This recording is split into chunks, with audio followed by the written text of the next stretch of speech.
And then Posukura Rinpoche continued to talk.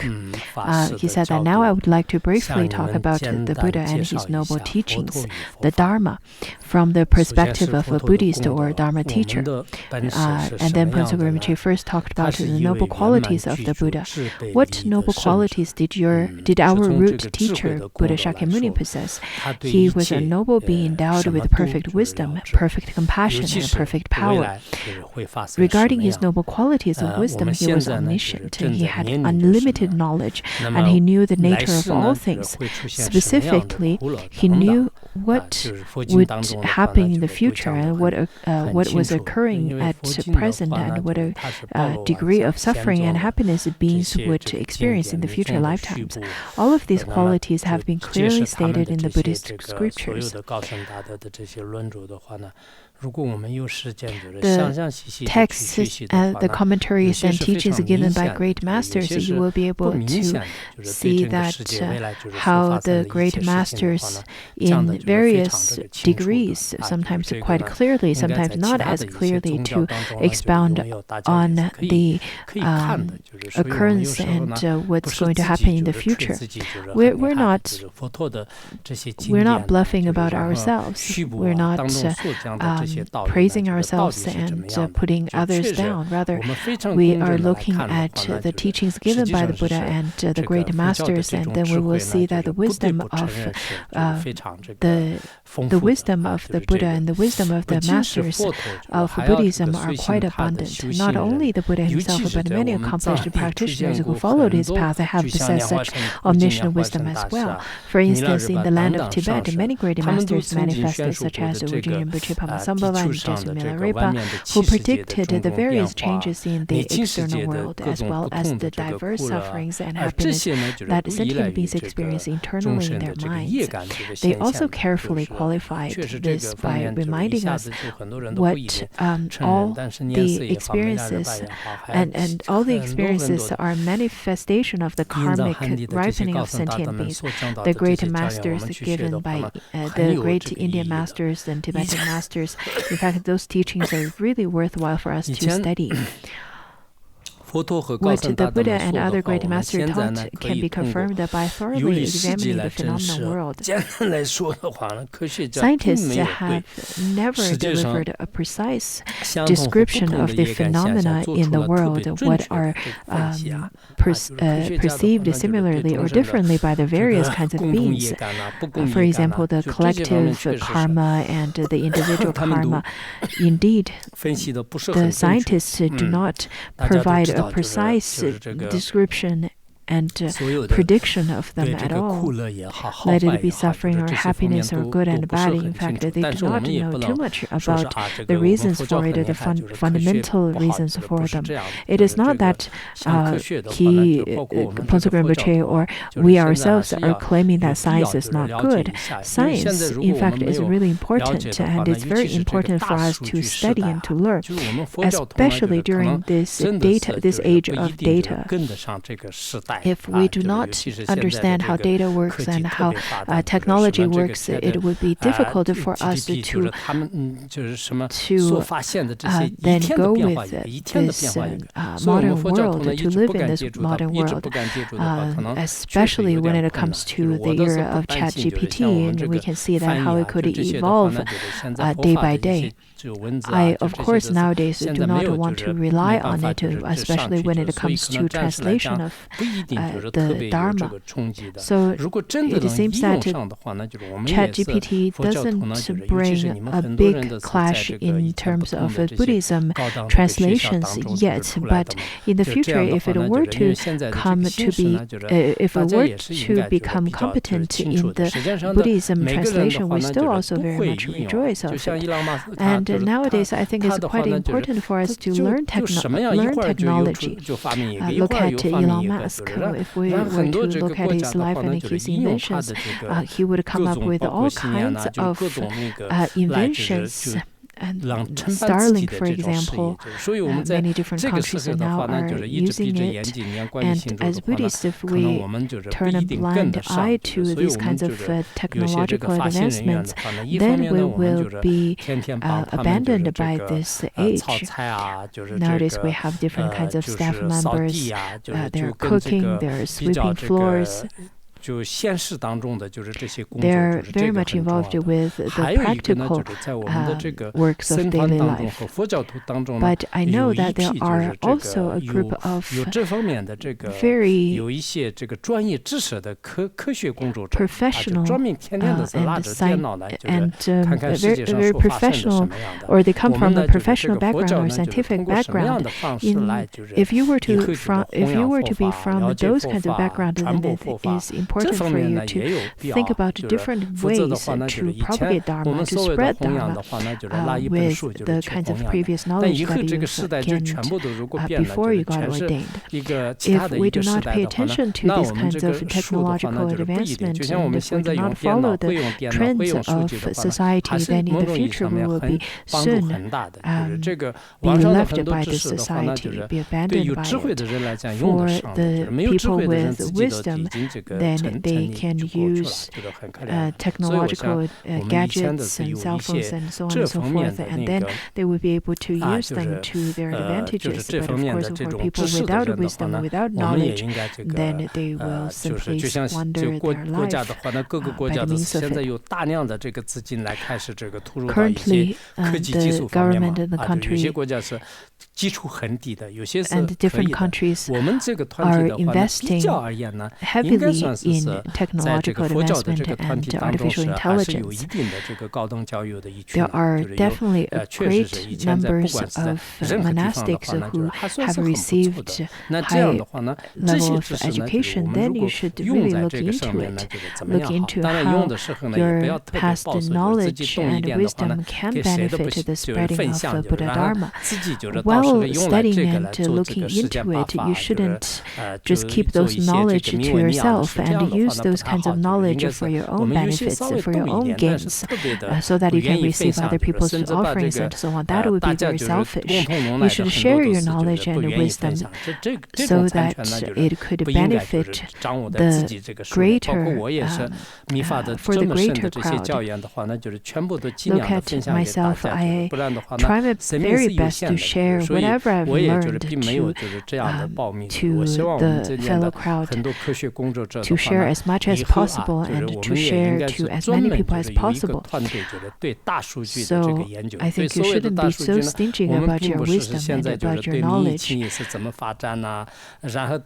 future, I really hope that we can have a group that delves into the study of data, of the artificial intelligence and so on. For example, the Tibetan canon, the Chinese Tripitaka, the canon, if you can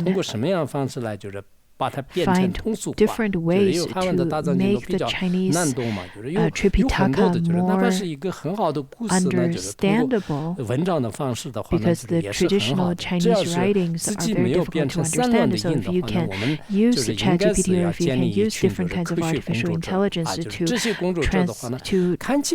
change those difficult writings into articles that's easier for people to understand.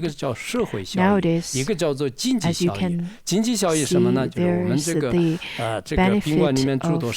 benefit to society and benefit to the financial gains. In terms of financial gains, well, there are people who would pay attention to how much this hotel restaurant they can earn. But when it comes to the benefit to the society, you won't be able to find specific numbers related to it. You won't be able to see how much you've earned this day and that year and so on and so forth. But the social impact comes from the benefit that you can create for society. For example, by translation and classes and so on, you don't see the benefit temporarily. However, it will create longer impact.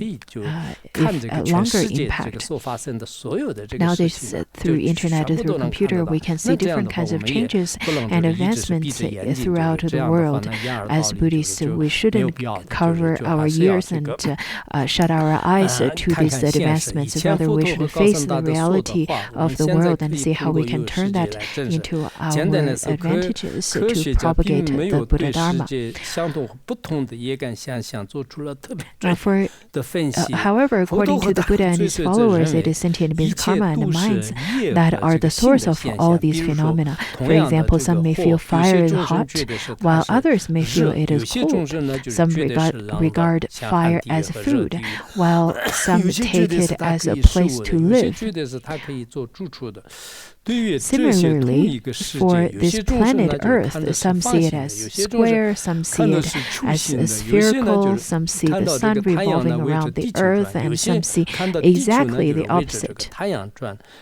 These are various inconceivable perceptions that are merely caused by sentient beings' diverse karma.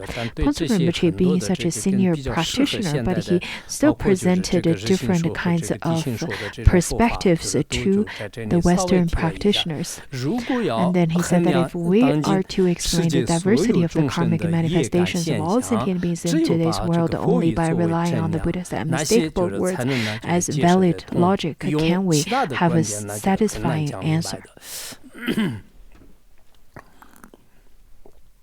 Otherwise, it is very difficult to explain all these diversities and similarities. Regarding their insights into the future, the root teacher Buddha Shakyamuni and all Tibetan accomplished masters who followed him spoke clearly about the present situation in the land of Tibet, predicting what would happen in the future, including the suffering and happiness that would be experienced. In addition, they precisely mentioned that a great number of Tibetan lamas would establish Dharma centers abroad. For example, it is said that when the iron birds are flying in the sky and when the iron horses are running on the ground, and that is when the Vajrayana teachings will propagate throughout the world. So this part he mainly referred back to that prophecy, which has now come to pass. Just from this point alone, we can know that Buddha and the great Buddhist masters were able to look into the future. I believe this is something not commonly seen among other religions in the world. While this part in Ponzo Rinpoche mainly talks about the wisdom of Buddhism and great masters, especially when it comes to prophecies given by the great masters. And the wisdom is not spoken about through the emptiness aspect of the Buddha's wisdom, but from the emptiness aspect of wisdom, I think you could further demonstrate the omniscience of the Buddha as well. Talking about the Buddha's compassion, our root teacher loved others far more than himself.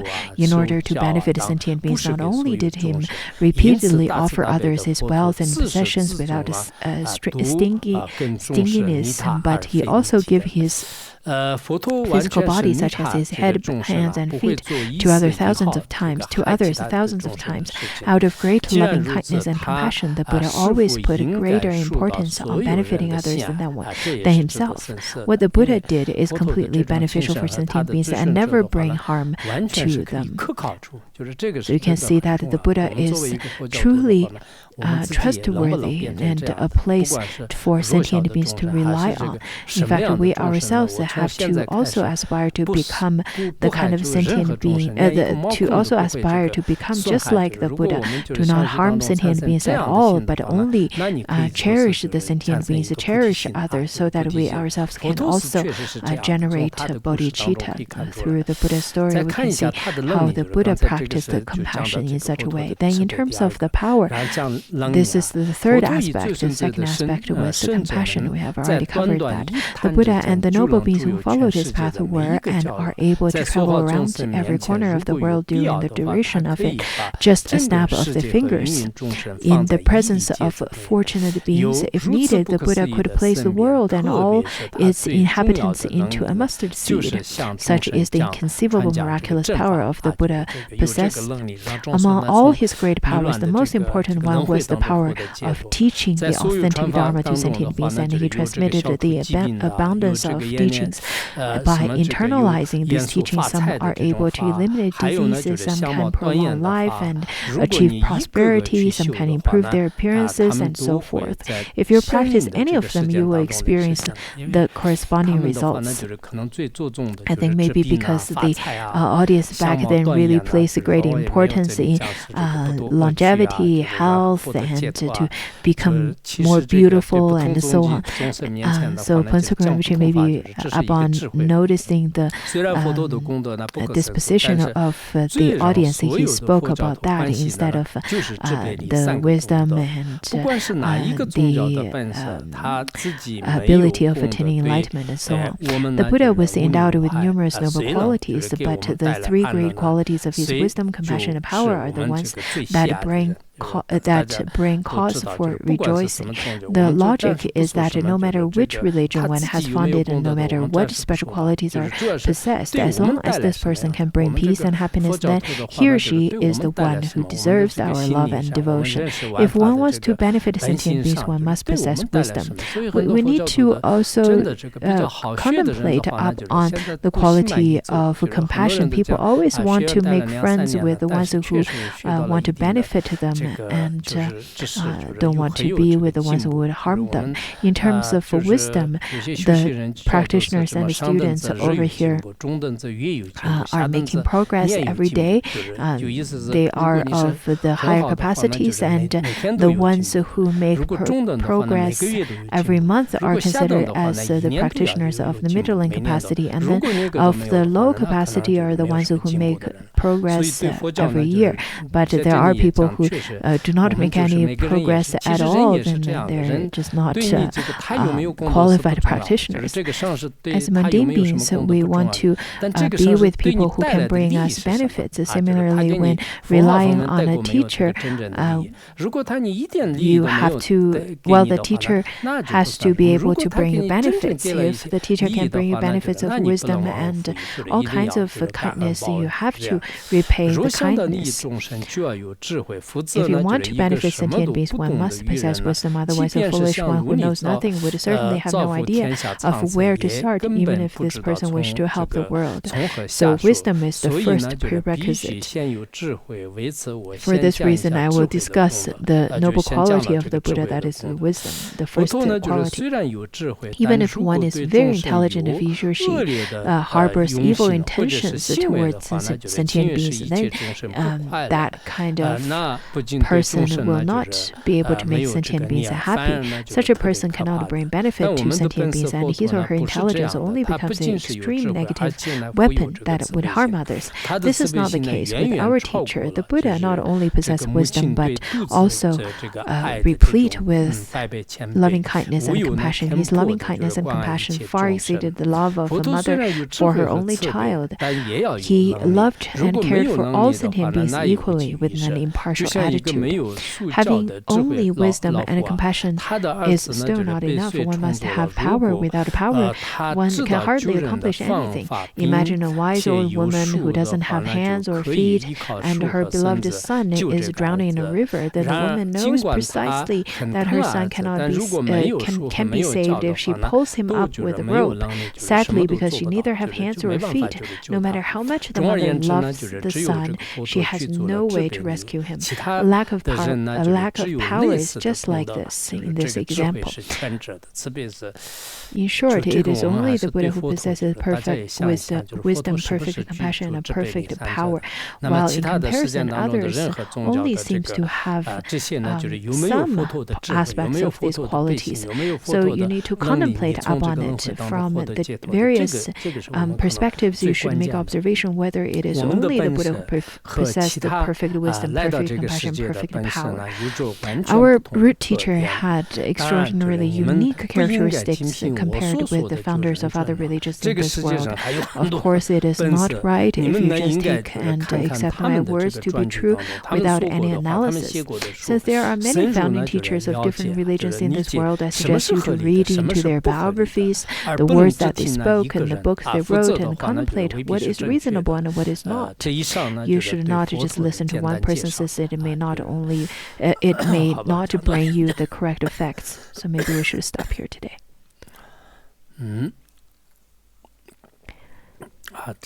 Well, after you learned about the teachings, I really hope that you can reread this part and restudy it, because my reading is not perfect. I'm only giving you the oral transmission. So you should really spend time afterwards to repeatedly read into it and contemplate upon it.